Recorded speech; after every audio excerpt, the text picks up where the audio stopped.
নমস্কার। কথায় কথায় কথামৃত অনুষ্ঠানের ৬২তম পর্বে আপনাদের স্বাগত। এই অনুষ্ঠান আপনারা দেখছেন প্রাণারাম ইউটিউব চ্যানেলে, যেখানে সপ্তাহে ৬ দিন সোম থেকে শনিবার থাকছে কথায় কথায় কথামৃত, এবং রবিবার দিন ওই রাত্রি ৯টার সময়তে থাকছে শ্রীরামকৃষ্ণের একজন পার্ষদের পুণ্য প্রসঙ্গ। আমরা রয়েছি শ্রী শ্রী রামকৃষ্ণ কথামৃততে ১৪ই ডিসেম্বর ১৮৮২, যেদিন শ্রীযুক্ত বিজয়কৃষ্ণ গোস্বামী মহাশয় শ্রীরামকৃষ্ণকে দর্শন করতে গিয়েছিলেন এবং সঙ্গে কয়েকজন ব্রাহ্ম ভক্ত ছিলেন।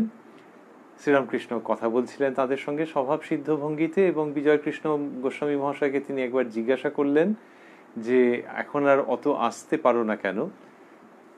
আমরা আগের দিন যতটা শুনেছি তাতে দেখেছি যে তিনি ওই যে ব্রাহ্ম সমাজের কর্ম স্বীকার করেছেন সেই কথা বলেছেন, এবং এই কর্ম স্বীকার করলে যে স্বাধীনতা চলে যায় এই প্রসঙ্গটির মধ্যে শ্রীরামকৃষ্ণ অবস্থান করছিলেন। তার অনন্য ভঙ্গিতে ধর্মোপদেশ বা কথামৃত প্রদান করছিলেন। আমরা সেইখানে ছিলাম।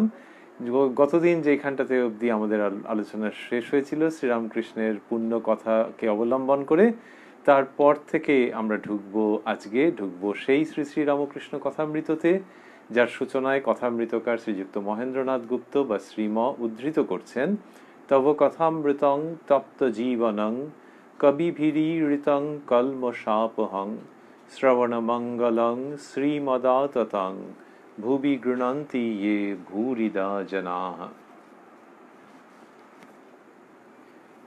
শ্রীরামকৃষ্ণ যে প্রসঙ্গ করেছেন বিজয়কৃষ্ণ গোস্বামী মহাশয়ের সঙ্গে, তারপরেই বিজয়কৃষ্ণ জিজ্ঞাসা করছেন, মাস্টারমশাই লিখছেন, বিজয়, ব্রাহ্ম সমাজের কাজ করতে হয়, তাই সদা সর্বদা আসতে পারি না, সুবিধা হলে আসব। শ্রীরামকৃষ্ণ বিজয়ের প্রতি, দেখো আচার্যের কাজ বড় কঠিন, ঈশ্বরের সাক্ষাৎ আদেশ ব্যতি রেখে লোকশিক্ষা দেওয়া যায় না। ওই যে বিজয়কৃষ্ণ বলেছেন যে ব্রাহ্ম সমাজের কাজ করতে হয়, কাজ মানে কি, তিনি তো আচার্য, তাহলে প্রধান কাজ ওইটি যে মানুষজনকে ধর্মোপদেশ দেওয়া, ব্রাহ্ম সমাজের মধ্যে তাদের ভাব অবলম্বন করে মানুষজনকে ধর্মের দিক দিয়ে শিক্ষিত করা। এখন এইটার জন্য তিনি শ্রীরামকৃষ্ণের কাছে আসতে পারছেন না, সেইখানে শ্রীরামকৃষ্ণ একটু পুল আপ করছেন, একটু মানে বেশ সজোরেই পুল আপ করছেন, তাকে আগলে রাখতে চাইছেন, এইটি বলে যে এই যে বললেন যে দেখো আচার্যের কাজ বড় কঠিন, ঈশ্বরের সাক্ষাৎ আদেশ ব্যতি রেখে লোকশিক্ষা দেওয়া যায় না।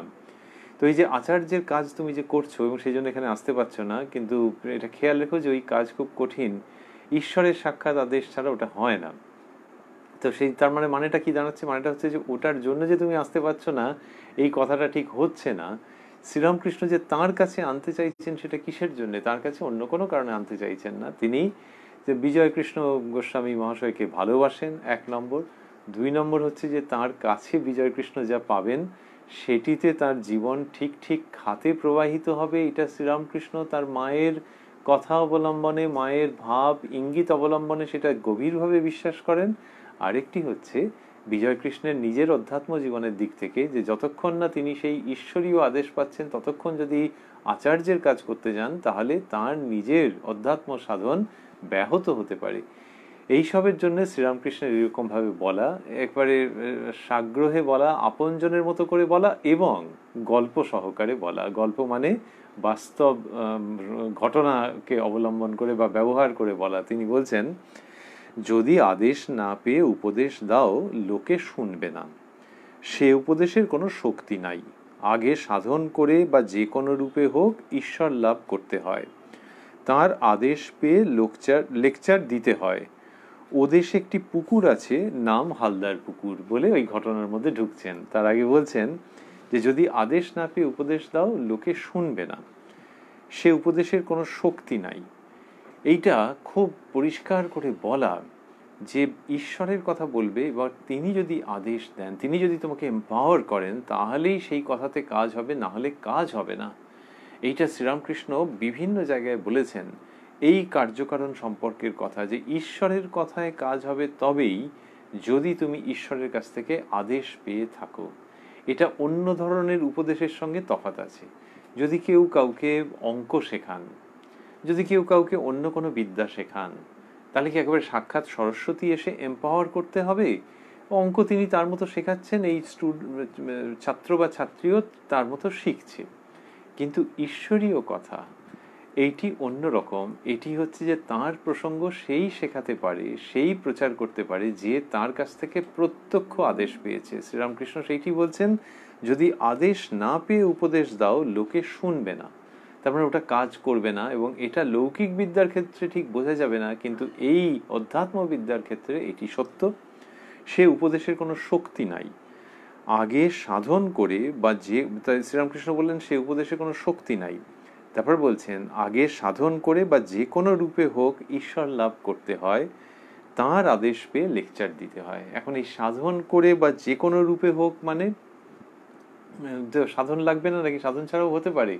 তো ঈশ্বরের সাধনের দ্বারা ঈশ্বর লাভ হতে পারে। আবার শ্রীরামকৃষ্ণই বুঝিয়েছেন যে এমনও হতে পারে যে সেরকম কোনো সাধন করলো না অথচ ঈশ্বর লাভ হয়ে গেল। তিনি সব সাধনার কথা বলছিলেন যে একজন সব সাধনা করছিল, তারপর হঠাৎ মাঝপথে ভয় টয় পেয়ে কি হয়ে সে উঠে বেরিয়ে চলে গেল। তারপর একজন গাছের উপরে ছিল, তা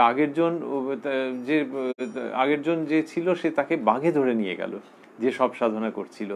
আর এই বাঘ আসছে এই ভয় পেয়ে একজন গাছে উঠেছিল, সে যখন দেখলো যে ওকে সব সাধনা করছিল যে তাকে নিয়ে গেছে, কিন্তু সমস্ত প্রস্তুত, তখন সে সব সাধনায় ওখানে বসে গেল আর সঙ্গে সঙ্গে ভগবতী আবির্ভূত হলেন। তখন সে অবাক হয়ে গেল যে মা কি এমন আমি করেছি যে আমার এই জীবনে এই সুফল ফলছে।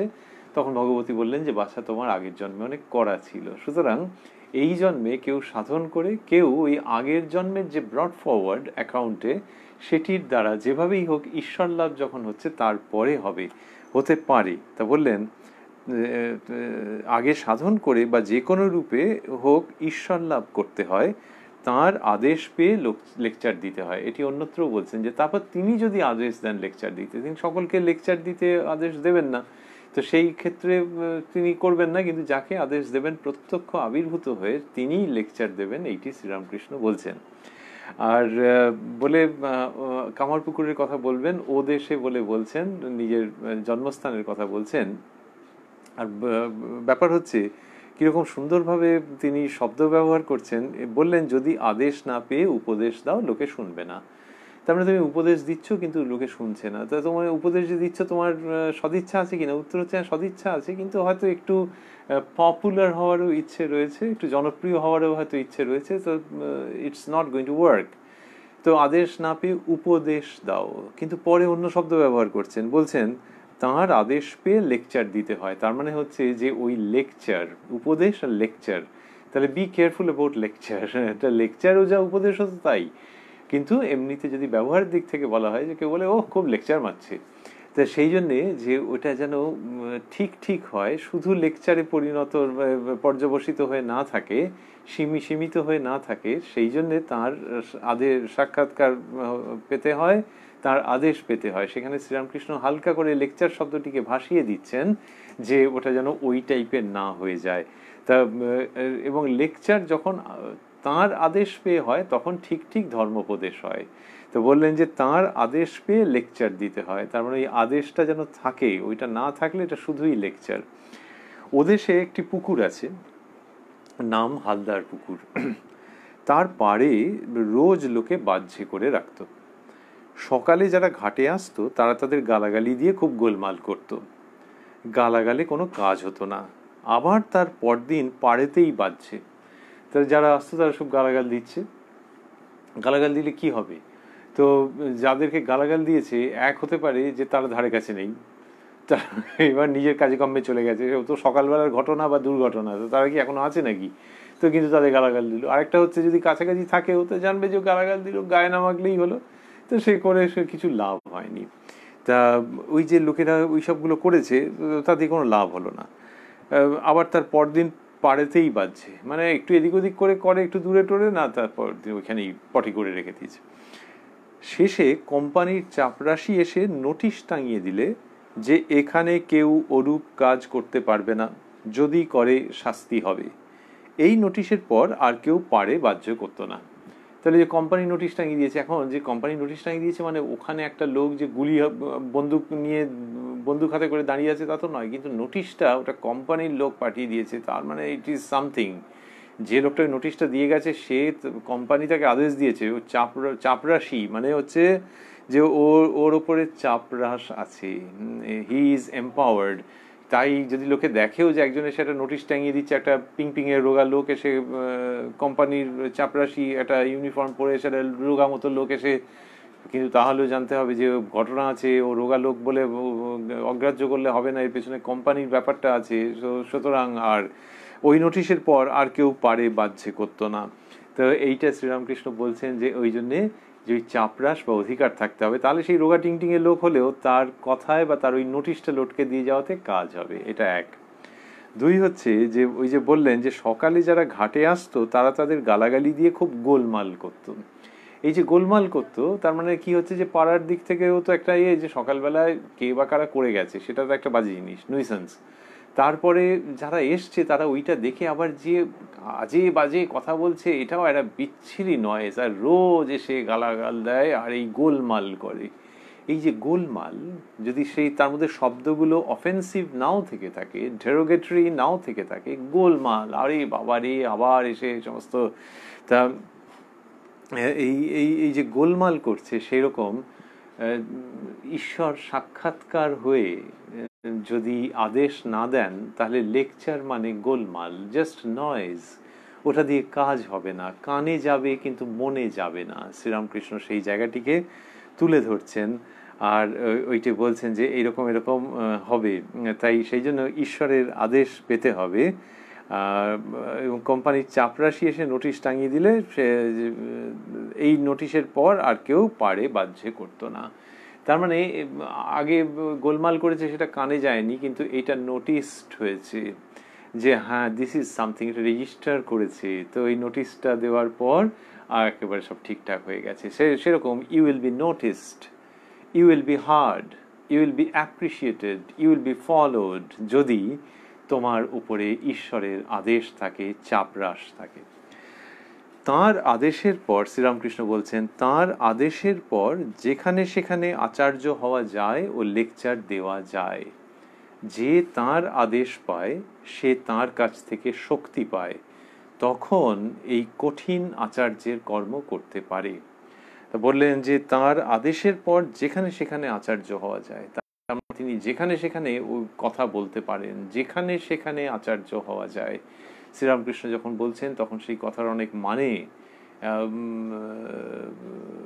দেখা যাচ্ছে, যে যেখানে সেখানে আচার্য মানে কি, যে কোথাও খুব সভা করে, কোথাও 5 জনের মাঝখানে, কোথাও ক্যাজুয়ালি, কিন্তু যেখানেই তিনি বলুন না কেন, যেখানে সেখানেই বলুন না কেন, কথায় কাজ হবে। কিরকম বলছেন, যে তার আদেশ পায় সে তার কাছ থেকে শক্তি পায়, তখন এই কঠিন আচার্যের কর্ম করতে পারে। শক্তিটা কেন এলো? গলার শক্তি না কি, মানে শক্তিটা কোথার থেকে আসছে, প্রসঙ্গটা আসছে কোত্থেকে? শক্তি এই জন্য আসছে যে একজন মানুষের মধ্যে যে পরিবর্তন, সেই পরিবর্তনটা ঘটাতে গেলে সেই মানুষের যে পূর্ব সংস্কার, সেটার বিরুদ্ধে তো ফাইট করতে হচ্ছে, সেটার বিরুদ্ধে ফাইট করতে গেলে সেই রকম উপকরণ থাকতে হবে, তা না হলে ওটা হবে না। তাহলে যখনই কাউকে কিছু শিক্ষিত করা হচ্ছে, তখনই যেটা ডেলিভার করা হচ্ছে তার মধ্যে একটা পাওয়ার থাকতে হবে। কাউকে যদি একটা নদীর সৌন্দর্য কি একটি ফুলের সৌন্দর্য বোঝাতে হয়, এবং প্রথম সে যদি বুঝতে না পারে, তারপর যদি বুঝতে পারে, তার মানে হচ্ছে যে প্রথম ওই সংস্কারটাই ছিল না, যে এর মধ্যে আবার কি আছে সাদামাটা জিনিস।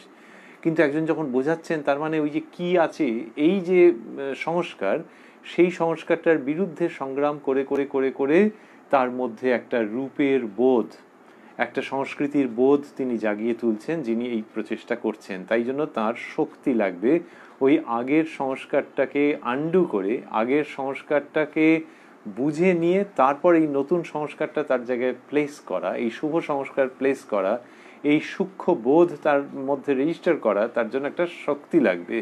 তো ধর্মের বিষয়ে সেটা হচ্ছে সবচেয়ে বেশি লাগবে। 1 নম্বর, যে ওই সংস্কারের জায়গাটাকে ওভারকাম করা, তার যে পূর্ব সংস্কার আছে সেটাকে ওভারকাম করে নতুন কোনো সংস্কারকে সেখানে প্রতিষ্ঠিত করা, এটি 1। 2 হচ্ছে যে যেটা তিনি বলবেন, এই যে শ্রীরামকৃষ্ণ বললেন যে যেখানে সেখানে আচার্য হওয়া যায়। এখন যেখানে সেখানে হলে বিভিন্ন ধরনের মানুষ, তো তাহলে সেই বিভিন্ন ধরনের মানুষ, তাদের এক একজনের এক এক রকম ব্যাকগ্রাউন্ড, এক একজনের এক এক রকম সংস্কার। তাহলে ইনি যদি একই কথা সব জায়গাতে বলেন তাহলে সকলের কাছে তিনি কি করে পৌঁছবেন? তাহলে বিভিন্ন মানুষের কাছে পৌঁছানোর জন্য তার বিভিন্ন রকম নিজেকে পরিবর্তন করে নেওয়ার ক্ষমতা থাকতে হবে, যেটা শিক্ষকতার সঙ্গে খুব মেলে। যে শিক্ষকের কাছে, একজন আদর্শ শিক্ষকের কাছে হয়তো একই বস্তু পড়াচ্ছেন তিনি, কিন্তু বছর বছর যে নতুন নতুন ছাত্রছাত্রীরা আসছে, তিনি কিন্তু নতুন নতুন ভাবে ব্যাপারটিকে বুঝতে পারছেন, ব্যাপারটিকে অনুধাবন করছেন এবং উপভোগ করছেন। এই জন্যে যে ছাত্রছাত্রীদের মাইন্ডসেট বদলাচ্ছে। রবীন্দ্রনাথের কবিতা 1998 সালে পড়ানো আর 2020 সালে পড়ানো, এই দুটোর মধ্যে তফাৎ হবে। 2020 সালে পড়াতে গেলে অন্য রকম ভাবে পড়াতে হবে 1998 তুলনায়। সেই একই কবিতা, কিন্তু এই যারা সামনে বসে আছে তাদের মানসিকতা একই রকম নয়, সুতরাং আলাদা আলাদা রকম হতে হবে। আবার সেই কবিতাই যদি একটা অন্য দেশে গিয়ে বোঝাতে হয় তাদের মতো করে, তাহলে আবার একটা অন্য রকমের ক্ষমতা লাগবে।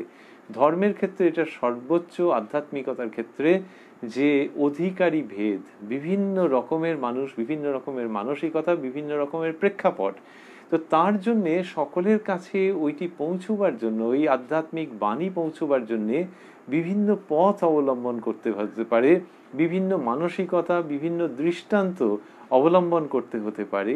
সেইটা কার হবে? সেই শক্তি যদি তিনি না দেন তাহলে হবে না।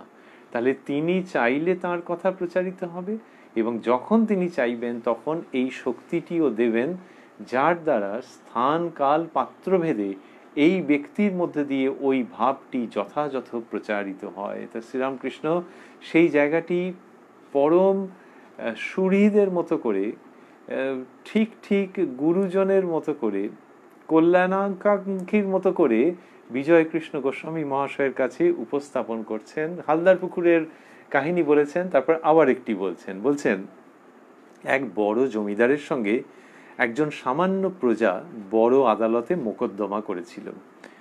তখন লোকে বুঝেছিল যে ওই প্রজার পেছনে একজন বলবান লোক আছে, হয়তো আর একজন বড় জমিদার তার পেছনে থেকে মোকদ্দমা চালাচ্ছে।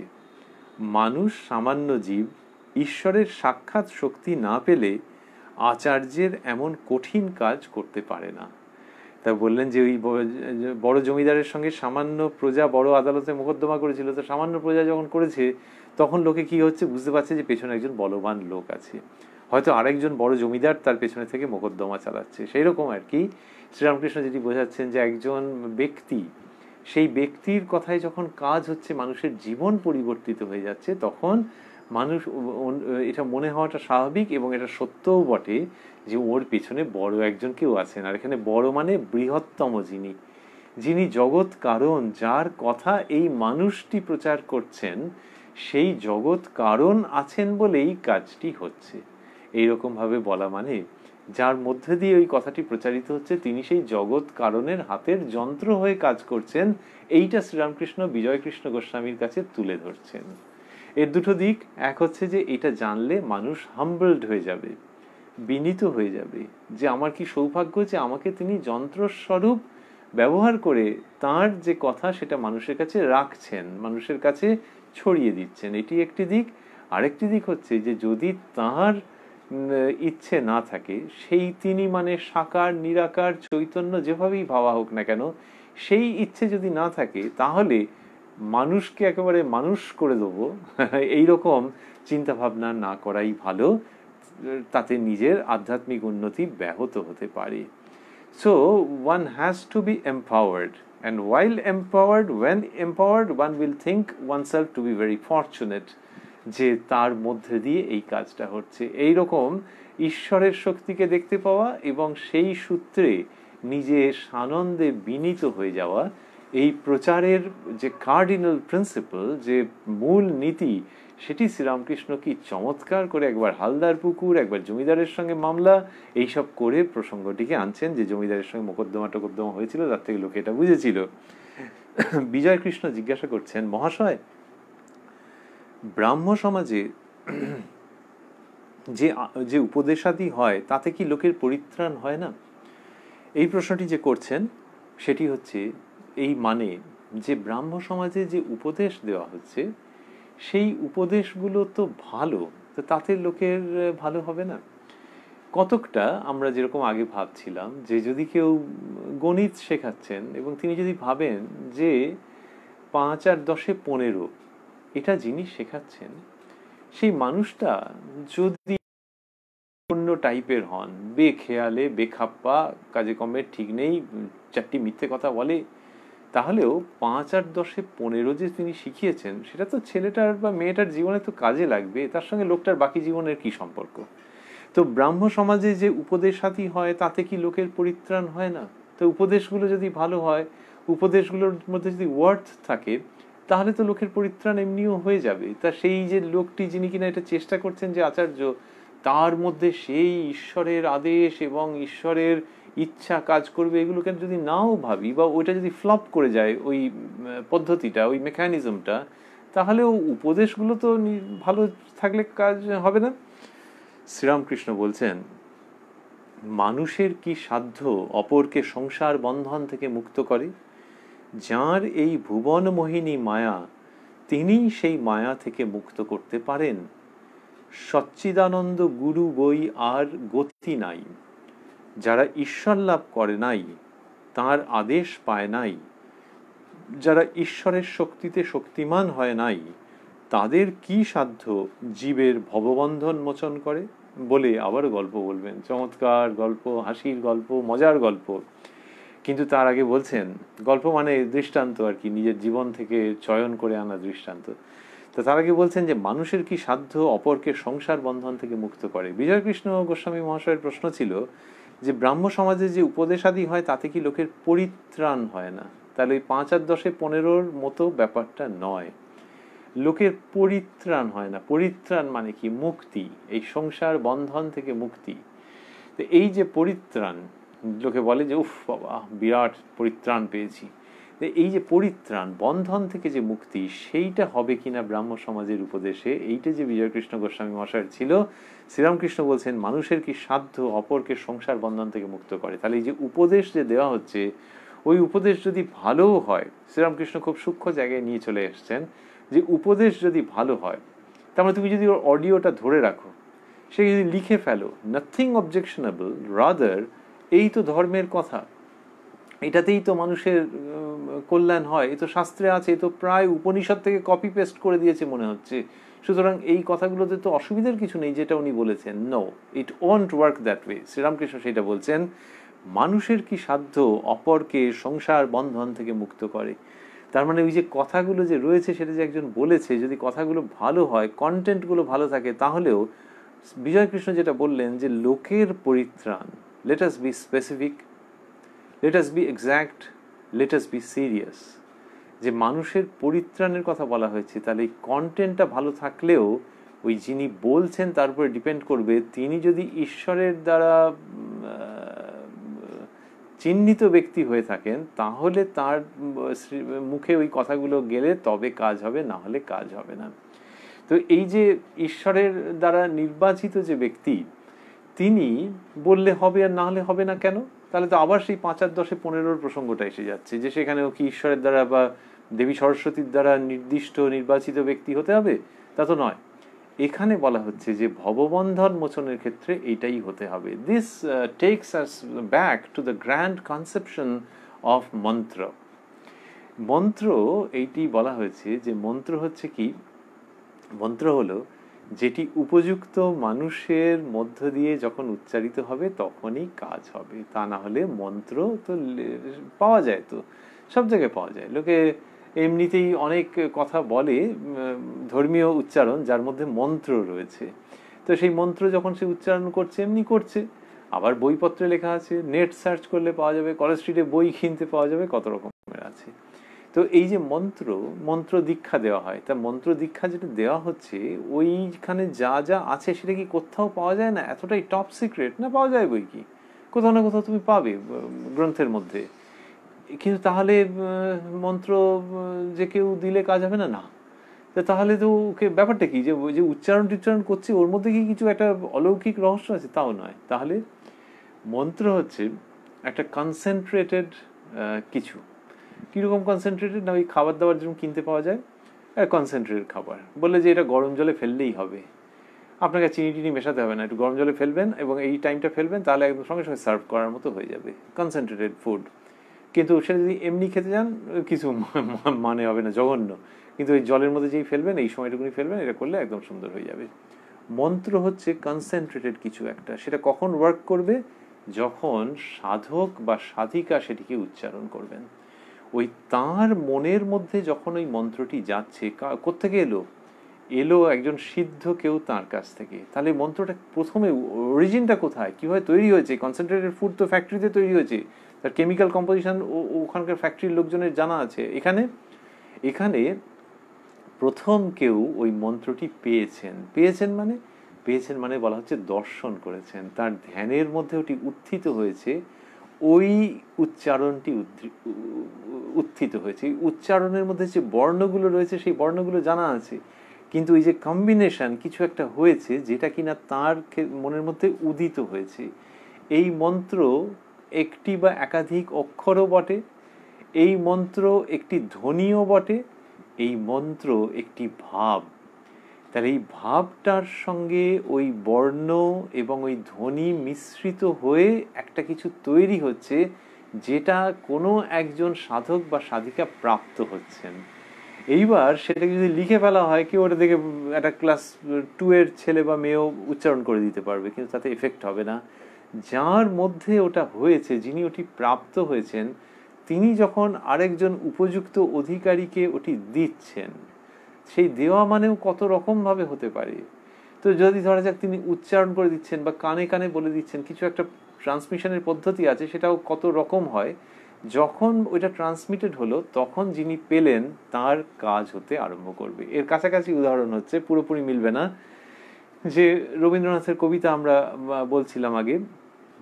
তো রবীন্দ্রনাথের কবিতা কতজনের অভিজ্ঞতায় আছে যে ওই একটা দিন না কলেজে, তখন 6th পিরিয়ড কি 7th পিরিয়ড, একেবারে ক্লান্তি লাগছে যে কখন ছুটি হবে। আবার তখন ওই বাংলার ক্লাসও আছে, সেইটা করতে ভালোও লাগে, কিন্তু সেদিন আর ক্লান্তি খুব, মনে হচ্ছিল যে এখন তাড়াতাড়ি বাড়ি যেতে পারি। সেই সময় ওই স্যার এলেন, কি উনি দিদি এলেন কি ম্যাম এলেন, তিনি সেই দিনকে ওই পড়ন্ত বেলায় এবং এই ক্লান্ত দেহে আমরা যে শুনছি, অন্তত আমার কথা বলতে পারবো, কত লোক এরম ভাবে বলেন, যে তখন উনি রবীন্দ্রনাথের কবিতাটা যা ব্যাখ্যা করলেন, আজকে পর্যন্ত ওইটা ভাবলে শিহরণ লাগে।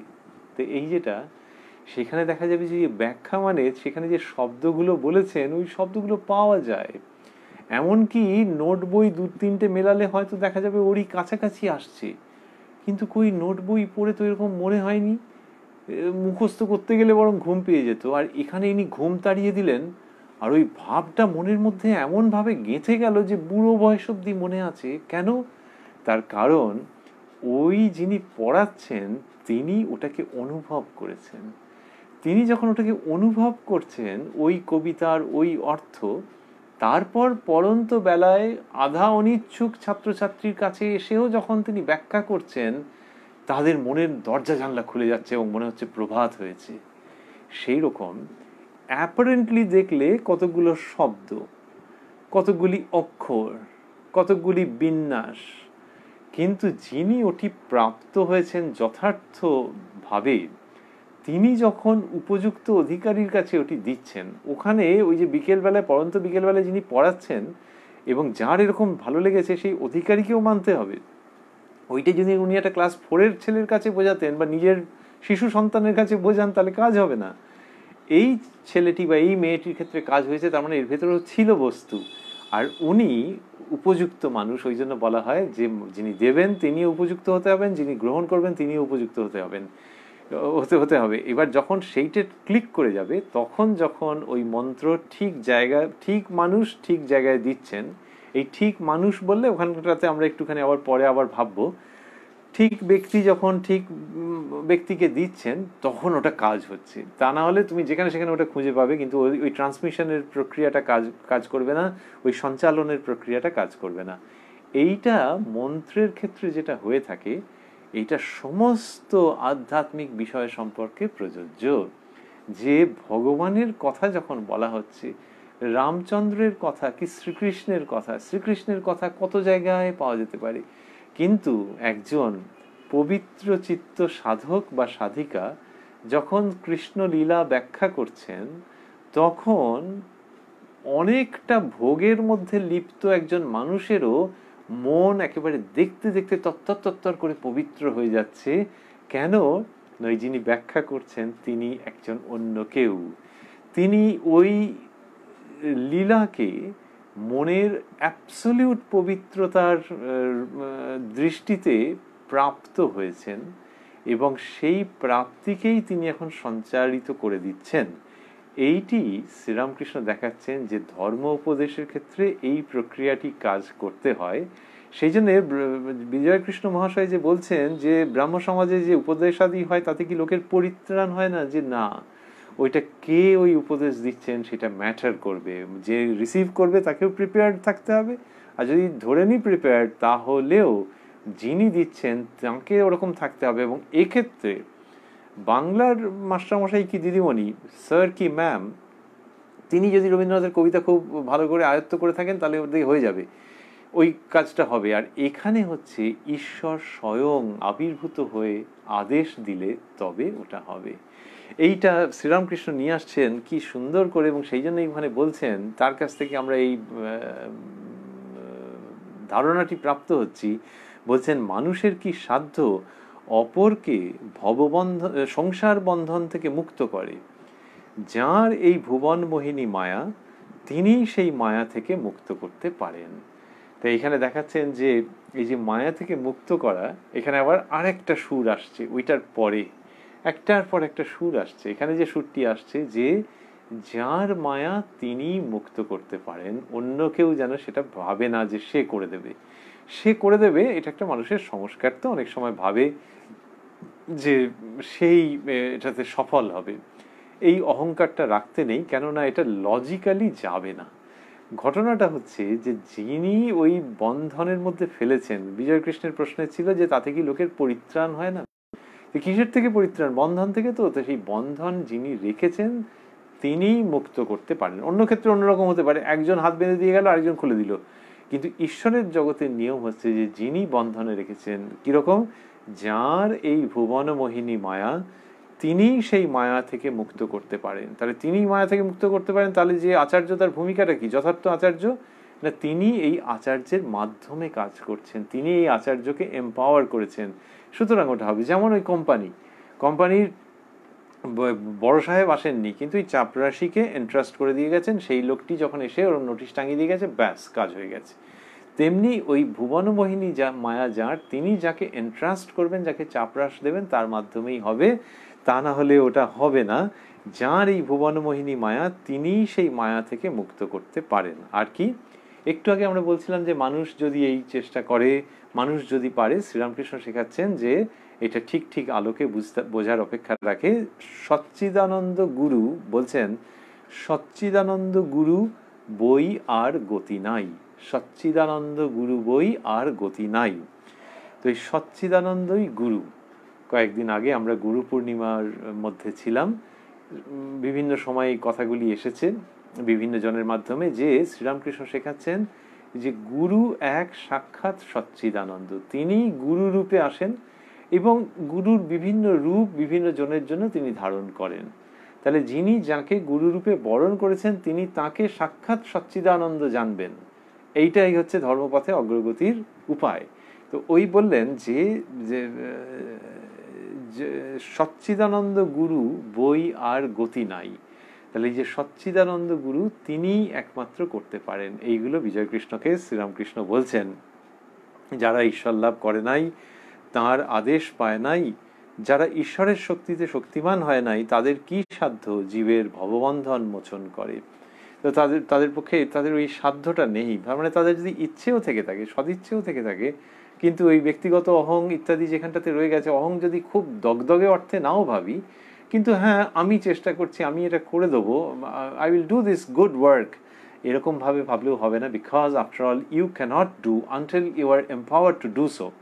সেইটা শ্রীরামকৃষ্ণ দেখাচ্ছেন। বলতে বলতে একেবারে বাচ্চাদের লেভেলের মজার গল্প বলে আসর জমিয়ে দেবেন এবং মানুষের কাছে এই বার্তাকে আরো অন্তরের অন্তরে পৌঁছে দেবেন।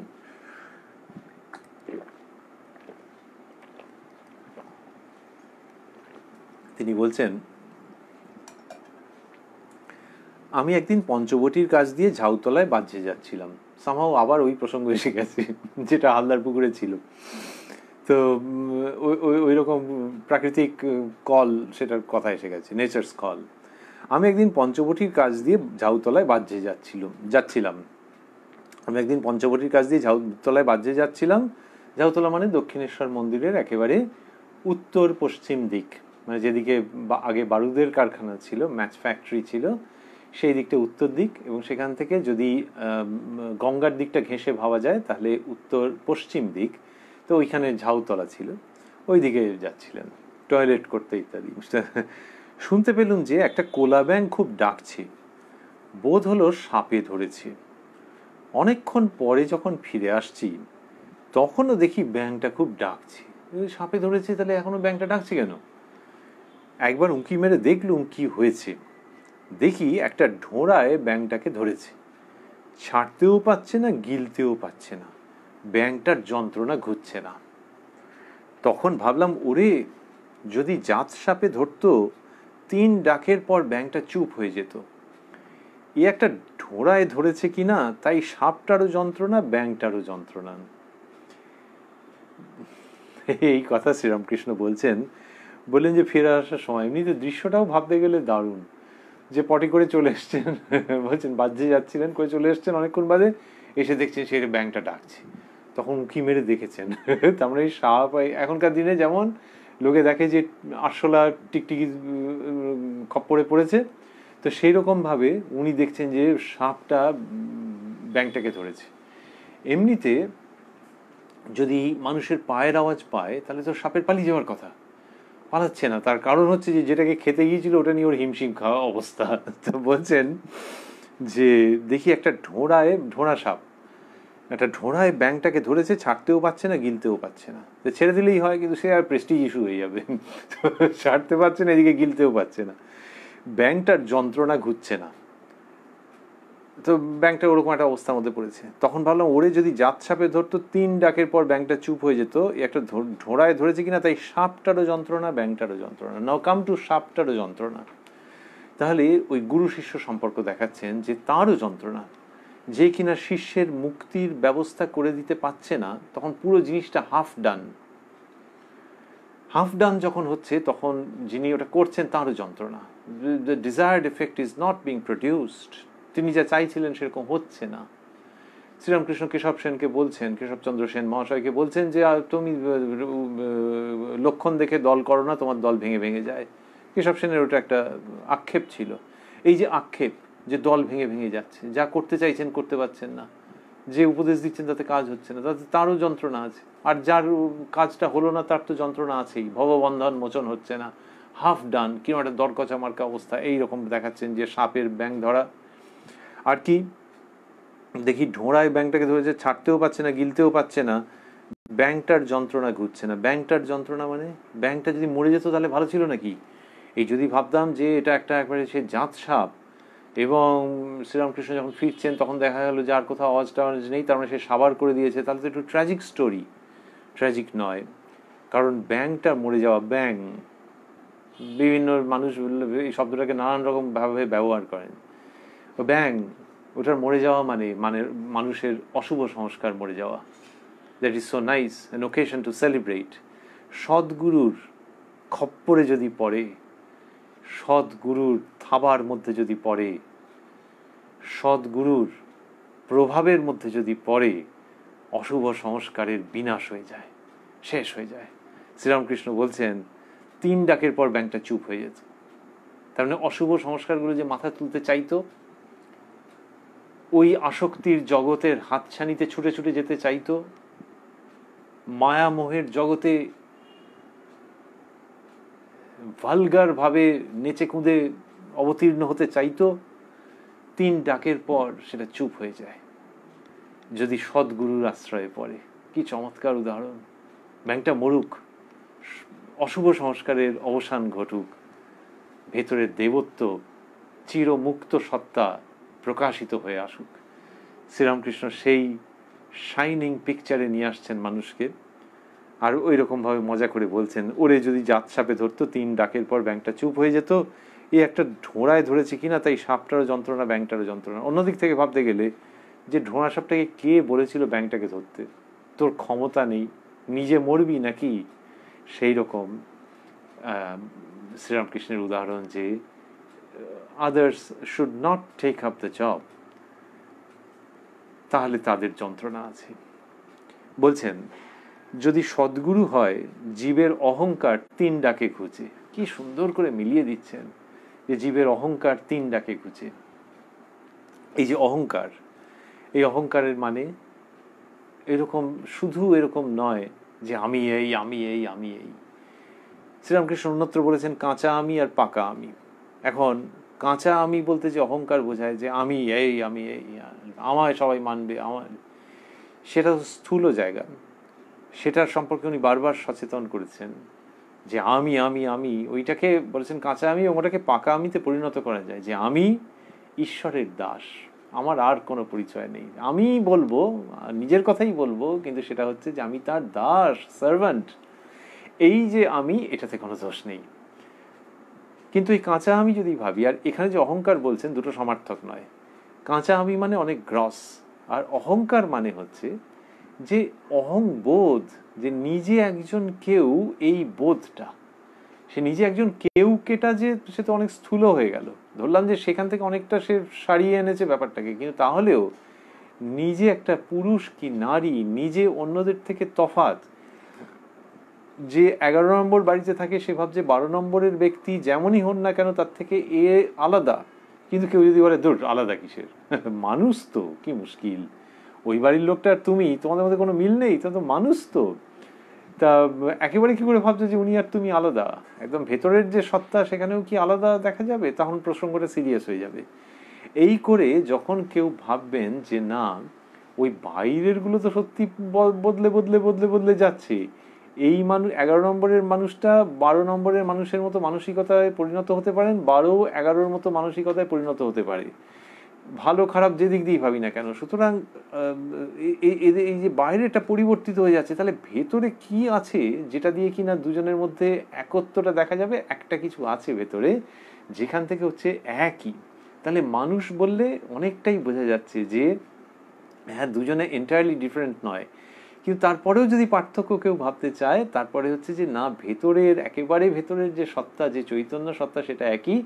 এবারে দুজনে যেমন বেরিয়েছে, একজন লাল জামা পরে বেরিয়েছে, একজন নীল জামা পরে বেরিয়েছে, দুটো তফাৎ করা যাচ্ছে, তেমনি দুজনের মানসিকতার মধ্যে একটু তফাৎ আছে, একটু রাগী টাইপের, একটু শান্ত, কিন্তু যে রাগী তাকেও বলে শান্ত টান্ত করা যাবে। সুতরাং এগুলোই বাইরের জামার মতো ডিফারেন্স, ভেতরে যিনি আছেন তিনি একই। এই বোধে যখন কেউ উত্তীর্ণ হচ্ছে, তখন সে আর নিজেকে লাল জামা নীল জামার সঙ্গে আইডেন্টিফাই করে না, নিজেকে নিজের মনের অবস্থার সঙ্গে আইডেন্টিফাই করে না, যে মনের অবস্থা বদলায় কিন্তু ভেতরের সত্তা আলাদা। এই রকম যখন করতে থাকে, তখন ওই আমি লাল জামা নীল জামা নই, আমি এই মনটা, যেটা এই মনটাও আমি নই, তার গভীরে আমি কেউ, বুদ্ধিটা যেটা সেটাও আমি নই, এই বুদ্ধিরও গভীরে আমি কেউ। এই করে যখন নিজের আমিত্ব, যেটা আগে যে আমিত্বটাকে বুঝতো, সেই আমিত্ব বা সেই অহংকার, যে অহং আমি কেউ, এই ভাবটাকে যখন সে উড়িয়ে দিতে পারে, তখন তার ভেতরের চৈতন্য জাগ্রত হয়। ভেতরের চৈতন্য যত জাগ্রত হচ্ছে, তখনই সেই বাইরের অহংকার, আবারও সেই পেটি ইগোর ভাবটা নয়, ও তো অনেক স্থূল, ওটা অনেক আগে গল্প শেষ করতে হবে, কিন্তু তারপরেও যে আমি আলাদা অন্যের থেকে, এই ভাবটা, এই অহংকার, এইটাকে ত্যাগ করতে হবে। এবং এটা যদি কেউ ত্যাগ করতে পারলো, তখন ভেতরের শুদ্ধ সত্তাটা বেরিয়ে আসবে। ডাক্তার যখন ইসিজি করছেন, তখন বলে এই জামাটা খুলুন, কারণ এটা থাকলে আর ওইগুলোকে লাগানো যাবে না, ওই অ্যাটাচমেন্টগুলোকে করে ওটা দিয়ে তারপরে ইসিজি হচ্ছে, যে জামাটা খুলুন, এটা ওপেন করুন। তেমনি এই আপনার দেহগত যে সত্তা, সেটাকে সরান, আপনি যে মন বলে ভাবছেন সেটাকে সরান। এই করতে করতে ভেতরের চৈতন্যের প্রসঙ্গ আসছে। এটা সরান মানে কে সরাবে? ডাক্তার যদি বলে জামাটা খুলুন, সে নিজে জামাটা খুলে ফেললো, কিন্তু দেহ, মন, বুদ্ধি এইগুলোকে যে সরানো, সেগুলো সদ্গুরু পারেন। শ্রীরামকৃষ্ণ বলছেন, যদি সদ্গুরু হয় জীবের অহংকার 3 ডাকে ঘুচে।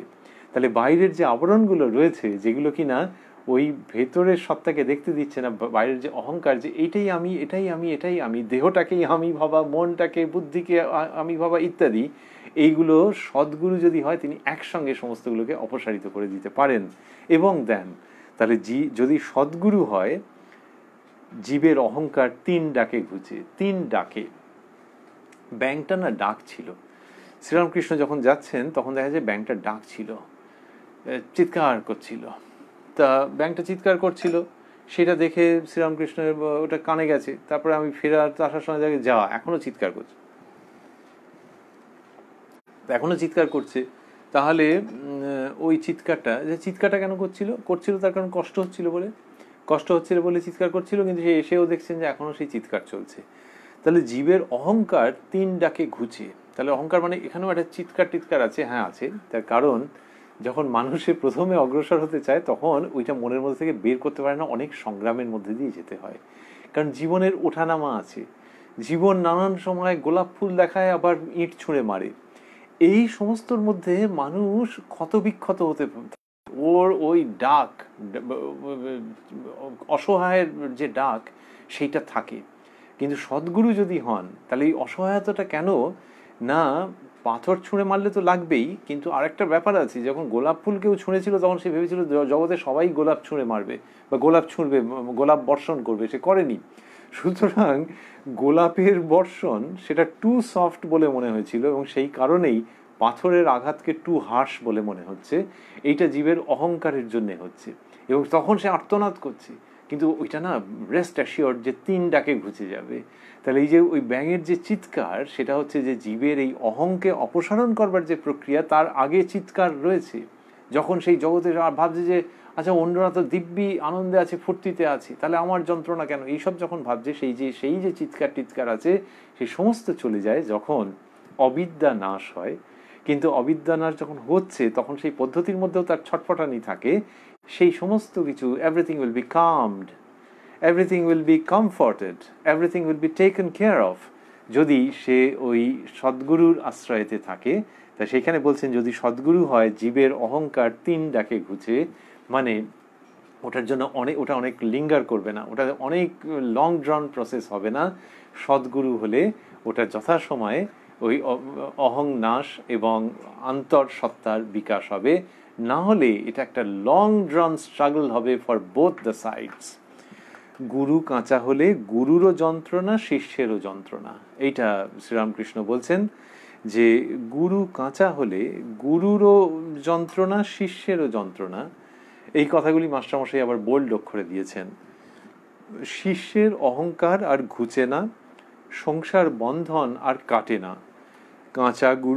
কাঁচা গুরুর পাল্লায় পড়লে শিষ্য মুক্ত হয় না। তা বললেন যে কাঁচা গুরুর পাল্লায় পড়লে শিষ্য মুক্ত হয় না। তো ওই গুরু কাঁচা হলে গুরুরও যন্ত্রণা, শিষ্যেরও যন্ত্রণা। শিষ্যের অহংকার আর ঘুচে না, সংসার বন্ধন আর কাটে না। তাই এইটি শ্রীরামকৃষ্ণ বলছেন, এই যে অহংকার আর ঘুচে না, যে উপদেশ অনুযায়ী কাজ করবার চেষ্টা করছে, হচ্ছে না, ইত্যাদি ইত্যাদি। হবে কেন, সে গুরু যদি এম্পাওয়ার্ড না হন। কাঁচা গুরুর পাল্লায় পড়লে শিষ্য মুক্ত হয় না। এখন পাল্লায় পড়লে কথাটিও বলছে যে সেও ওরমভাবে প্রচার করবে ভেবেছিল, আর এই শিষ্যটাও পাল্লায় পড়ে গেছে, বুঝতে পারেনি। সেখান থেকে ফলে তার আর ভববন্ধন মোচন হচ্ছে না এবং একটা সার্কেলের মধ্যেই সে ঘুরছে, সে একটা বিধিকিচ্ছিরি ব্যাপার। তো এইটা শ্রীরামকৃষ্ণ ওই সাপ এবং ব্যাঙের উদাহরণের মাধ্যমে তুলে এনেছেন। তখন বিজয়কৃষ্ণ গোস্বামী মহাশয় বলছেন, মহাশয় কেন আমরা এরূপ বদ্ধ হয়ে আছি, কেন ঈশ্বরকে দেখতে পাই না? তাহলে ওই যে আমরা ভাবছি এটা 14ই ডিসেম্বর 1882 প্রসঙ্গ শুনছি এবং ভাবছি যে কি চমৎকার, যেখানে দেখতে পাচ্ছি যে শ্রীরামকৃষ্ণ যখন বলছেন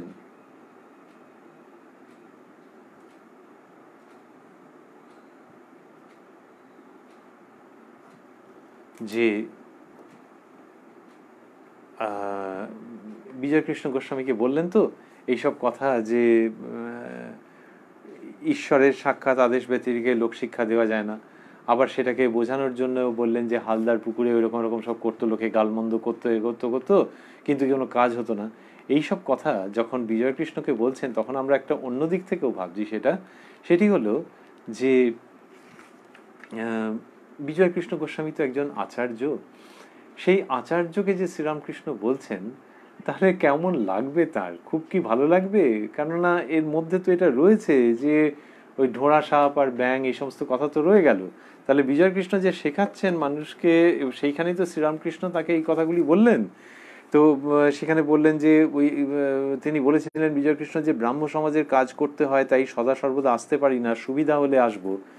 এই যে বলেছেন তার প্রসঙ্গে তো এটা এসছে, এবং এর মধ্যে তো এইসব প্রসঙ্গ এসে গেল যে ব্যাং ঢোড়া সাপ এলো, তারপরে ওই হালদার পুকুরে ওইসব বাজ্যে টাজ্যে মিলিয়ে সাংঘাতিক কাণ্ড কারখানা সব হলো, যে এমনি লোকগুলো গোলমাল করতো, তাদের কথায় কোনো কাজ বাজ হয়নি ইত্যাদি। তাহলে বিজয়কৃষ্ণের কাছে সেটা কেমন লাগছে? বিজয়কৃষ্ণ যে শুনছেন, আমরা ভাবছি যে 14ই ডিসেম্বর ব্যাপারটা শুরু হয়েছিল কিরম ভাবে, মাস্টারমশাই কিরম বর্ণনা দিয়েছিলেন, বলেছিলেন যে বিজয়কৃষ্ণ গোস্বামী মহাশয় কয়েকজন 3-4 জন ব্রাহ্মভক্তকে নিয়ে উপস্থিত হয়েছেন। তাহলে শ্রীরামকৃষ্ণের ওখানে তো গেছেন, ঠাকুর শ্রীরামকৃষ্ণ যদি কারো বাড়িতে উপস্থিত হতেন, সমাগত হতেন, তাহলে একরকম ছিল যে তিনি আছেন, তিনি কথা বলছেন। কিন্তু এখানে বিজয়কৃষ্ণ গেছেন ভিজিট করতে, বিজয়কৃষ্ণ ঠাকুরকে প্রণাম করেছেন।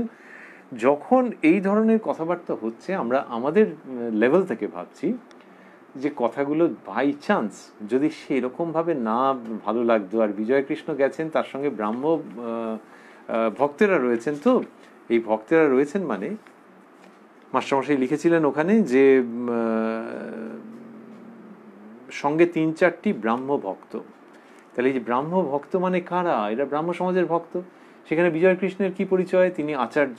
তাহলে যেন টিচারের সঙ্গে কয়েকজন স্টুডেন্ট গেছেন, যদিও সকলেই প্রাপ্তবয়স্ক, কিন্তু ওইরকম তো সম্পর্ক। সেখানে টিচার যা খাচ্ছেন সে তো বেশ ভালো মন্দই খাচ্ছেন একেবারে, সাপ ব্যাং ফ্যাং বলে তো সাংঘাতিক কাণ্ড। তো সেখানে যিনি এসব শুনলেন, তিনি এরপরে প্রণাম টনাম করে প্যাক প্যাক করে চলে আসতে পারতেন যে তাড়াতাড়ি করে উঠে পড়ি, আজকে কাজ আছে। আমরা আবারও একটু হালকা করে আমাদের দৃষ্টিতে ভাবছি যে এই কথাগুলো যখন হচ্ছে, তারপরে বিজয়কৃষ্ণ জিজ্ঞাসা করছেন, মহাশয় কেন আমরা এরূপ বদ্ধ হয়ে আছি, কেন ঈশ্বরকে দেখতে পাই না? তার মানে কি? তার মানে হচ্ছে ওই যে কথাগুলো বলা হয়েছে সেগুলো আমরা কি ভাষায় বলবো যে তার মধ্যে রেজিস্টার্ড হয়েছে, তিনি অ্যাকসেপ্ট করেছেন, তিনি অ্যাপ্রিসিয়েট করেছেন, তিনি রিফর্মড হচ্ছেন যে হ্যাঁ এগুলো উনি যা বলছেন সব ঠিক কথা, যে ওই ঈশ্বরের আদেশ ছাড়া হবে না, তুমি যদি করতে যাও কাজ হবে না, এবং সেক্ষেত্রে তোমারও যন্ত্রণা, যাদেরকে বলেছো তাদেরও যন্ত্রণা। আমরা যদি কাউকে এরকমভাবে বলি, সাধারণত কি হয়, সেই ব্যক্তি অফেন্ডেড হয়ে যেতে পারে যে ওরে বাবা ভালো মতো কান মুলে দিচ্ছেন তো, আবার এই যে ফলোয়ারগুলো রয়েছে এদের সামনে মান সম্মান নিয়ে টানাটানি, তাড়াতাড়ি উঠে পড়তে হবে, এই এমনিতে যদি কেউ ওইরকম ভাবে বলে। কিন্তু শ্রীরামকৃষ্ণ যে বলছেন আসলে ওই আবারও সচ্চিদানন্দ স্বয়ং কথা বলছেন। সুতরাং সেটা হচ্ছে যে ভারী সুন্দর। অনেকে লোকে বলে যে বর্তমান যুগে অন্যতম অভাব হচ্ছে যথার্থ অভিভাবকের অভাব। গার্ডিয়ান পাওয়া যায় না, ফ্রেন্ড প্রচুর পাওয়া যায়, না চাইতেই পাওয়া যায় ফ্রেন্ড রিকোয়েস্ট, কিন্তু গার্ডিয়ান যিনি ফ্রেন্ডও বটে আবার রিফর্মারও বটে, এটা পাওয়া যায় না। ফ্রেন্ড সাধারণত রিফর্ম করতে চায় না, এটা একটু আনফর্চুনেট। ভালো ফ্রেন্ড পাওয়াটা ভালো ভাগ্যের কথা, কিন্তু রিফর্ম যদি একটু করে দিত, আমারও তো কত রকমের সীমাবদ্ধতা আছে, রিফর্ম করে না। আর এমনি ফ্রেন্ড, মন রাখা ফ্রেন্ড প্রচুর, সে যদি আমার মন রাখে আমিও তার মন রেখে কথা বলছি। যাই হোক, যুগের পরিবর্তন নানান রকম হয়, কিন্তু অনেকেই আক্ষেপ করেন যে যথার্থ অভিভাবক এখন হারিয়ে যাচ্ছে, মন রাখা লোকের সংখ্যা বেড়ে গেছে প্রচুর। শ্রীরামকৃষ্ণ সেই অভিভাবক এবং সর্বশ্রেষ্ঠ অভিভাবক, কারণ সচ্চিদানন্দ স্বয়ং এই রূপে কথা বলছেন। আদারওয়াইজ একজন প্রতিষ্ঠিত ব্রাহ্ম সমাজের আচার্য, and then Brahmo movement was a movement to reckon with, সেখানকার একজন আচার্যকে বলছেন এবং বলছেন যে ওইসব হালদার পুকুরের ধারে বাজ্যে করে যেত, কাজ হতো না, ঢোড়া সাপ আর ব্যাং, সেইটার পরে তিনি শুনবেন এবং শ্রদ্ধা সহকারে কথা বলবেন। এটা কোনো মানুষ শিক্ষক, মানুষ আচার্য, মানুষ রিফর্মারের দ্বারা বোধ হয় সম্ভব নয়। শ্রীরামকৃষ্ণের মধ্যে দিয়ে স্বয়ং সচ্চিদানন্দ কথা বলছেন, সেখানে বকুনি আছে, শাসন আছে, এক্সপোজার আছে, আর সবচেয়ে বেশি হচ্ছে প্রেম আছে। তিনি এক্সপোজ করছেন যে সমাজের অসঙ্গতি এবং না চাইতে ঝাঁপ মেরে আচার্যগিরি করা সমস্ত এক্সপোজ করছেন, কিন্তু সমস্তটা প্রেমের রসে মণ্ডিত, সুতরাং তার পারপাস নিয়ে কোনো সন্দেহ থাকছে না। সেইখানে বিজয় কৃষ্ণ গোস্বামী মহাশয় বিনীতভাবে জিজ্ঞাসা করছেন যে মহাশয় কেন আমরা এরূপ বদ্ধ হয়ে আছি। একজন আচার্য জিজ্ঞেস করছেন যে কেন আমরা এরূপ বদ্ধ হয়ে আছি। নিজের বদ্ধতার কথা তার মনে আসছে এবং মনে এসে তিনি ক্লিষ্ট হচ্ছেন না, বরং মুক্তির আকাঙ্ক্ষা জাগছে তার মধ্যে। আমরা অনুমান করতেই পারি তিনি বলছেন মহাশয় কেন আমরা এরূপ বদ্ধ হয়ে আছি, কেন ঈশ্বরকে দেখতে পাই না। শ্রীরামকৃষ্ণ তার উত্তরে বলছেন, মাস্টারমশাই লিখছেন, শ্রীরামকৃষ্ণ, জীবের অহংকারী মায়া, এই অহংকার সব আবরণ করে রেখেছে।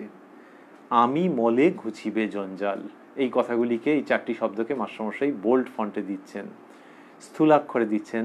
আমি মলে ঘুচিবে জঞ্জাল, যদি ঈশ্বরের কৃপায় আমি অকর্তা এই বোধ হয়ে গেল, তাহলে সে ব্যক্তি তো জীবন মুক্ত হয়ে গেল, তার আর ভয় নাই। তা বললেন যে জীবের অহংকারী মায়া, ওই অহংকার মানে আবারও সেই ঠুনকো যে কাঁচা আমি, সেটির প্রসঙ্গ নয়। সেটিকে অনেক ফেলে আসার পরেও যে আমি অন্যের থেকে তফাৎ কেউ, এই অহংকার যে আমার থেকে বড় আছে, আমার থেকে ছোট আছে, আমি আলাদা, আমার আধার কার্ড নাম্বার আলাদা, এই যে আলাদা, যে আমার থেকে বড়ও আছে আবার ছোটও আছে, কিন্তু নিজে যে আলাদা, এই আলাদার বোধটা সেটাও চলে যাবে যখন ওই আমিত্বের জায়গাটা চলে যাবে। তাহলে আধার কার্ড দিয়ে যেটা, সেটা হচ্ছে ওই যে লাল জামা নীল জামা যেমন পড়েছো সেরকমই একটা নাম্বার, সেটার প্রয়োজন আছে ব্যবহারিক ক্ষেত্রে, কিন্তু স্বরূপত একই, অভিন্ন, সেটা যখন বোধ হচ্ছে। তো শ্রীরামকৃষ্ণ বলছেন এই অহংকার সব আবরণ করে রেখেছে, আমি মলে ঘুচিবে জঞ্জাল। এইটা কন্ট্রাডিক্টরি শব্দ, যে পৃথিবীর লোকজন মরে যাচ্ছে, যাচ্ছে, তাতে কষ্ট হচ্ছে, হচ্ছে, সবচেয়ে বেশি কষ্ট কে? সবচেয়ে বেশি কষ্ট নিজের মৃত্যু না, আমি মলে ঘুচিবে জঞ্জাল, মানে this is an occasion to celebrate and rejoice. জঞ্জাল, জঞ্জাল মানে এই যে সংসারের পাকে বদ্ধ হয়ে যাওয়ার, আসক্তিতে পড়া, যার জন্য এই সব কিছুর প্রসঙ্গ আসছে। এই যে বক্তৃতা দেওয়া এবং ভববন্ধন মোচন হওয়া, সেটা কিসের জন্যে? ওই জঞ্জালের জন্য। জঞ্জালটাকে অপসারণ কিভাবে হবে? আমি মলে, আমি মলে ঘুচিবে জঞ্জাল। এই সন্ন্যাসীরও আদর্শ, গৃহীরও আদর্শ শ্রীরামকৃষ্ণ সেই জায়গাতে নিয়ে আসছেন। 14ই ডিসেম্বর 1882 যখন কথা বলছেন যে ওই অহংয়ের মৃত্যু হতে হবে। তাহলে আমাদের নির্বাণ ষটকম আছে, যেখানে কিনা বলা হচ্ছে যে আমি মন নই, বুদ্ধি নই, অহংকার নই, চিত্ত নই, এই সমস্ত যখন শেখানো হচ্ছে, কি চমৎকার সেই শ্লোক। আর শ্রীরামকৃষ্ণ বাংলা ভাষায় নিয়ে আসছেন তার অনবদ্য ভঙ্গিতে, আমি মলে ঘুচিবে জঞ্জাল, যদি ঈশ্বরের কৃপায় আমি অকর্তা এই বোধ হয়ে গেল, তাহলে সে ব্যক্তি তো জীবন মুক্ত হয়ে গেল, তার আর ভয় নাই। তা বলছেন যে তার আর ভয় নাই, ঈশ্বরের কৃপায় আমি অকর্তা এই বোধ হয়ে গেল। তাহলে আমি অকর্তা এই বোধ যদি হয়ে গেল, তাহলে সে ব্যক্তি তো জীবন মুক্ত হয়ে গেল, তার আর ভয় নাই। ভয় নাই মানে এই যে আসক্তির জগৎ, যে কিনা আগে গোলাপ ফুল ছুঁড়ে দিয়ে খুব আনন্দে মাতিয়ে দিত, আর তারপরে সজোরে একটা পাথর ঠুকে দিত মাথায়, সেই রকম ভয়টা আর নেই। ভয় নেই মানে পাথর ঠুকে দিয়ে আহত করে দেবে সেই ভয়ও নেই, আর গোলাপ ফুল দেখে ডিসপ্রপোর্শনেটলি নাচানাচি করে নিজের বিপদ ডেকে আনবো এ ভয়ও নেই। সবটাকেই একটা নিরাসক্ত দৃষ্টিতে নিয়ে চলা শ্রীরামকৃষ্ণ সেই জায়গা দেখাচ্ছেন যে এখানে কোনো ভয় নেই। তো তার আর ভয় নাই, এই বোধ হয়ে গেল যে যদি ঈশ্বরের কৃপায় আমি অকর্তা এই বোধ হয়ে গেল, তাহলে সেই ব্যক্তি তো জীবন মুক্ত হয়ে গেল, তার আর ভয় নাই। এর মধ্যে আবারও শ্রীরামকৃষ্ণ রেখে দিলেন যে যদি ঈশ্বরের কৃপায়, অর্থাৎ ঈশ্বরের কৃপা হলে তবেই এটা হবে। আমরা অন্যত্রও দেখেছি, এই অনুষ্ঠানে আগে যারা কথামৃত পড়েছেন, স্মরণ রেখেছেন, তাদের মনে পড়বে যে ঈশ্বরের কৃপায়, এটি শ্রীরামকৃষ্ণ কি সুন্দর করে রেখে দিচ্ছেন যে এই সবটা অল সেড অ্যান্ড ডান, যে যদি আমি অকর্তা এই বোধ হয়ে গেল, তারপরেও ঈশ্বরের কৃপার প্রসঙ্গ আসছে, ওই যে যিনি ভববন্ধন মোচন করেন তিনি চাইলে। তো এইটা সবটা যে রয়েছে, কিন্তু এটা না ঠিক ওই একটা পদ্ধতির মতো, একটা অ্যালগরিদমের মতো নয় যে এরম এরম এরম এরম হলেই তুমি মুক্ত হয়ে যাবে। এই অ্যালগরিদমের মধ্যে একটা জিনিস রয়েছে যেটাকে কিনা চোখে দেখা যায় না, এবং সেটাই হচ্ছে কৃপা। তুমি পুরোটা ব্ল্যাকবোর্ডে লিখে দিতে পারবে না যে এইভাবে এইভাবে করে করলে এই সমস্তটা কিছু হবে। এর মধ্যে একটা কৃপার ভূমিকা আছে, সেই কৃপাটা যখন ওটা কি করে যে আসে বলা যায় না, কিন্তু যখন ওটা আসে তখন ব্যাস গ্রিন সিগন্যাল, তখন তুমি অভীষ্ট হয়ে উপনীত হতে পারবে। কিন্তু তার জন্য এরকম দুঃখ করে লাভ নেই যে না অনেক চেষ্টা করা হলো তারপরেও তার কৃপা হলো না, এইটা ভেবে পিছপা হয়েও থেকো না। ওটা জানবে যে ওটা পদ্ধতির মধ্যে আছে, কিন্তু ঠিক সরাসরি উক্ত নয়, সরাসরি ঠিক বোঝা যায় না, কিন্তু ওটা বোঝা যাচ্ছে না বলে মন খারাপ করারও কোনো কারণ নেই। এরকম একটা অদ্ভুতভাবে কৃপার অবস্থান আছে যে কৃপা ক্যানট বি described, কৃপা cannot be explained, কৃপা cannot be conditioned, but it exists. সেটা যুগে যুগে আচার্যরা, সাধক সাধিকারা টেস্টিফাই করেছেন যে হ্যাঁ এই ব্যাপারটি আছে। শ্রীরামকৃষ্ণ সেটিকে কি সুন্দর করে ওর মধ্যে রেখে দিচ্ছেন বাক্যের মধ্যে, দিয়ে তারপরে বলছেন এই মায়া বা অহং যেন মেঘের স্বরূপ। সামান্য মেঘের জন্য সূর্যকে দেখা যায় না, মেঘ সরে গেলেই সূর্যকে দেখা যায়। যদি গুরুর কৃপায় একবার অহং বুদ্ধি যায় তাহলে ঈশ্বর দর্শন হয়। তা বললেন যে মেঘের মতো, সামান্য মেঘের জন্য সূর্যকে দেখা যাচ্ছে না, মেঘ সরে গেলেই সূর্যকে দেখা যায়। তাই মায়া বা অহং, তাহলে আমরা ওই যে বলছিলাম যে অহং মানে ওই ভীষণ রকমের ইগো, সেটা নয়, হালকা যে আমিত্ববোধ সেটিও সূক্ষ্ম রূপে আটকে দিচ্ছে, সূক্ষ্ম রূপে আটকে মানে তাহলে ওটা তো আটকাবেই, ওটা তো বিশাল। তো ওটাকেও যিনি ত্যাগ করেছেন তারও সূক্ষ্ম রূপে যে আমিত্ববোধ আছে, সেটা কিরকম, সামান্য মেঘ, সেই মেঘের জন্য সূর্যকে দেখা যায় না, মেঘ সরে গেলেই সূর্যকে দেখা যায়। যদি মেঘকে ভাবা হয় তাহলে কি খুব পাওয়ারফুল নাকি, সূর্যের তুলনায় বেশি পাওয়ারফুল তা নয়, কিন্তু দেখো এই সামান্য একটু মেঘ রয়েছে, একটা থিন যেন আবরণ রয়েছে, সেটার জন্য একটা পাতলা আবরণ, তার জন্য সূর্যকে দেখা যাচ্ছে না। তেমনি এই অহংয়ের যে পাতলা আবরণ, সেটা পাতলাও বটে, বাট ইট ম্যাটার্স। এবার যখন সরে গেল সূর্যকে দেখা গেল। পাতলা কথাটা তো তাহলে আনন্দ আছে না দুঃখ আছে? দুঃখ আছে যে এটার জন্য সূর্যকে দেখা যাচ্ছে না, কিন্তু আনন্দও আছে যে এটা আফটারঅল পাতলা। সেটা যদি একবার সরাতে পারো তাহলে সত্য সূর্যের দর্শন হবে। তা বলছেন যদি গুরুর কৃপায় একবার অহং বুদ্ধি যায় তাহলে ঈশ্বর দর্শন হয়। গুরু মানে সচ্চিদানন্দ, তার কৃপায় যদি একবার অহং বুদ্ধি যায় তাহলে ঈশ্বর দর্শন হয়। এতটাই ইজি দেখাচ্ছেন যে ওই অহংয়ের যে বোধ, যদি গুরুর কৃপায় সেই মেঘটা উড়ে যায় তাহলে ঈশ্বর দর্শন হয়। আজকের অনুষ্ঠান 1 ঘন্টার একটু বেশি সময়ের মধ্যে আছি, আর একটুখানি পরেই আমরা শেষ করব। শ্রীরামকৃষ্ণ বলছেন 2.5 হাত দূরে শ্রীরামচন্দ্র, যিনি সাক্ষাৎ ঈশ্বর, মধ্যে সীতারূপিণী মায়া ব্যবধান আছে বলে লক্ষণ রূপ জীব সেই ঈশ্বরকে দেখতে পান নাই। তা বললেন যে 2.5 হাত দূরে শ্রীরামচন্দ্র, যিনি সাক্ষাৎ ঈশ্বর, তা তিনি রয়েছেন মধ্যে সীতারূপিণী মায়া ব্যবধান আছে বলে লক্ষণ রূপ জীব সেই ঈশ্বরকে দেখতে পান নাই।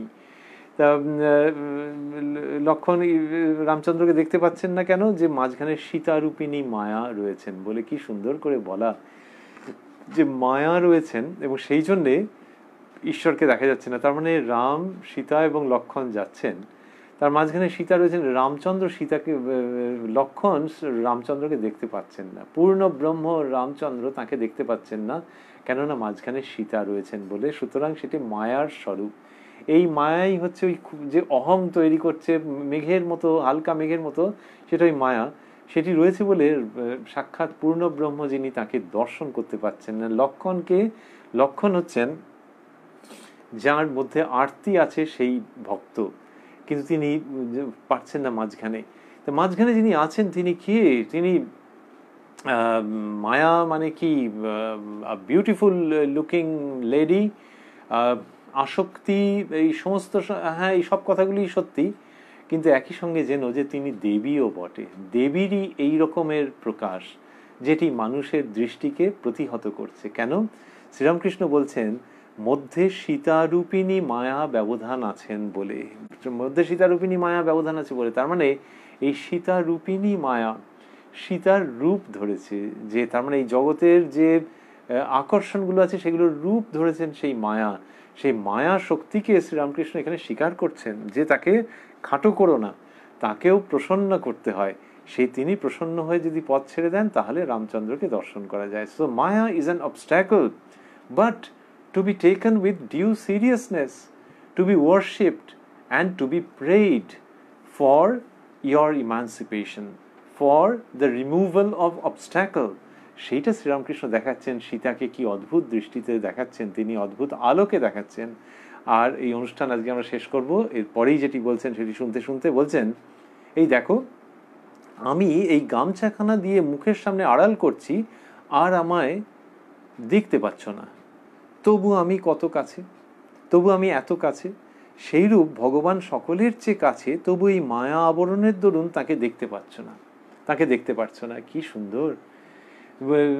রামচন্দ্র, সীতাদেবী এবং লক্ষণের কথা বলে শ্রীরামকৃষ্ণ বলছেন, এই দেখো এই গামছাখানা দিয়ে মুখের সামনে আড়াল করছি। আমরা ভাবছি 14ই ডিসেম্বর 1882 শ্রীরামকৃষ্ণ নিজের ঘরে বসে কথা বলছেন। আমরা রয়েছি উদ্বোধন কার্যালয়ে প্রকাশিত যে শ্রী শ্রী রামকৃষ্ণ কথামৃত, তার 120 পৃষ্ঠায়। এইখানে দেখা যাচ্ছে যে শ্রীরামকৃষ্ণ কি করছেন, একটা গামছা তুলে ধরেছেন, তার মানে হাতের কাছে ছিল। আর বাঙালি জীবনের সঙ্গে এই ব্যাপারটা রয়েছে, তখন হাতের কাছেই থাকতো, তো হাতের কাছে রয়েছে, সেই গামছাটা তুলে নিয়েছেন, নিয়ে বলেছেন এই দেখো এই গামছাখানা দিয়ে মুখের সামনে আড়াল করছি, আর আমায় দেখতে পাচ্ছ না, তবু আমি এত কাছে। কি চমৎকার সব বাক্য! সেইরূপ ভগবান সকলের চেয়ে কাছে, তবু এই মায়া আবরণের দরুন তাকে দেখতে পাচ্ছ না। আমাদের উপনিষদে শ্লোক আছে যেখানে সূর্য সত্য স্বরূপের কাছে প্রার্থনা জানানো হচ্ছে যে তুমি একটা সোনার থালা দিয়ে নিজের মুখটাকে আবৃত করে রেখেছো, সেটিকে অপসারণ করো, আমি তোমার সত্য স্বরূপ দেখে ধন্য হই। তত্ত্বং পুষন্না পাবৃণ সত্য ধর্মায় দৃষ্টয়ে ইত্যাদি। তো হিরণ্ময়েন পাত্রেণ সত্যস্য অপিহিতং মুখম, হিরণ্ময় পাত্রের দ্বারা সত্যের মুখ অপিহিত রয়েছে, সেটি আবৃত হয়ে রয়েছে। তত্ত্বং পুষন্না পাবৃণ সত্য ধর্মায় দৃষ্টয়ে, তো তুমি দয়া করে, আমি দেখতে চাই, আমি আগ্রহী, আমি তত্ত্বান্বেষী, আমার জন্য সেই সোনার থালাটাকে অপসারণ করো, আমি তোমার শ্রীমুখ দেখে ধন্য হই। সোনার থালা ইত্যাদি। আর এখানে শ্রীরামকৃষ্ণ ঘরের মানুষ, কথায় কথায় যিনি কথামৃত বিতরণ করেন, সেই শ্রীরামকৃষ্ণ একটা গামছা তুলে ধরছেন, ধরে বলছেন দেখো তোমরা আমায় দেখতে পাচ্ছ না। কি চমৎকার একটা সময়, আবার কি উদ্বেগের সময় যে ঠাকুরকে দেখতে পাচ্ছি না, দেখতে পাচ্ছি না। তো তিনি বলছেন যে তবু আমি এত কাছে। তো সেই বলেই তারপর বোঝাই যাচ্ছে যে গামছাটা তিনি সরিয়ে নিচ্ছেন, তারপরেই নিয়ে বলছেন সেইরূপ ভগবান সকলের চেয়ে কাছে, তবু এই মায়া আবরণের দরুন তাকে দেখতে পারছো না। কি অসাধারণ উদাহরণে নিয়ে গেলেন! এটি তাঁর তৈরি করা একটা ডেমনস্ট্রেশন। এই ডেমনস্ট্রেশন, সেটার মাধ্যমে তিনি দেখাচ্ছেন। আমাদেরও আজকের অনুষ্ঠান শেষ করতে করতে ভাবতে ইচ্ছে করছে যে সাক্ষাৎ ভগবান কথা বলছেন। ওই যিনি বললেন তবু আমি এত কাছে, সেইরূপ ভগবানের সেইরূপ ভগবান সকলের চেয়ে কাছে, সেই রূপ মানে রামকৃষ্ণ রূপ। রামকৃষ্ণ রূপ ভগবান সকলের একেবারে কাছে। শুধু প্রত্যেকের নিজের নিজের জীবনের অভিজ্ঞতা যে একটা মায়ার আবরণ রয়েছে, কিন্তু শ্রীরামকৃষ্ণ যেন আর ওই মায়া টায়া নিয়ে বেশি বিভ্রান্ত হতে, বেশি দুঃখিত হতে, বেশি আশাহত হতে, হতাশ হতে বারণ করছেন। বলছেন যে ওইসব শব্দ রাখো, এই যে আমার কাছে যে গামছাখানা আছে এইটাই দেখো না বাবা, এইরকম ভাবেই মায়ার স্বরূপ, আর এই দেখো গামছা সরিয়ে নিলাম। সুতরাং সেই মায়া তথা এই গামছা শ্রীরামকৃষ্ণই অপসারণ করতে পারেন, এবং তিনি ভক্তদের মঙ্গলের জন্য অপসারণ করেন। শ্রী শ্রী রামকৃষ্ণ কথামৃতের মধ্যে এই পরম অভয় বাণী আমরা পাচ্ছি। ফলে কালকে রাত্রি 9টার সময় এই কথায় কথায় কথামৃত অনুষ্ঠানে আপনাদের সঙ্গে যেমন মিলিত হতে চাইব আমরা, তেমনি শ্রীরামকৃষ্ণের যে কথা বা কথামৃতকে নিয়ে মিলিত হওয়া, সেই কথামৃতের মধ্যে যে অভয় আশ্বাসটি রইল, সেটির সূত্রে আমাদের ঠাকুরের কাছে করজোড়ে নিবেদন, করজোড়ে প্রার্থনা, ব্যাকুল প্রার্থনা থাকবে যে এই মায়া বা আরও যেন ঠিক ঠিক তোমারই হাতে ধরা সেই গামছাখানি ঠাকুর প্রভু তুমি দয়া করে তোমার মুখের সামনে থেকে অপসারণ করো, যাতে জগতের বোধহয় সুন্দরতম রূপ, ওই রামকৃষ্ণ রূপ দর্শন করে আমরা জীবনকে চিরতরে শুদ্ধ, পবিত্র ও ধন্য করতে পারি। ওং নিরঞ্জনং নিত্যমনন্ত রূপং ভক্তানুকম্পাধৃত বিগ্রহং বৈ ঈশাবতারং পরমেশমিড্যং তং রামকৃষ্ণং শিরসা নমামহ।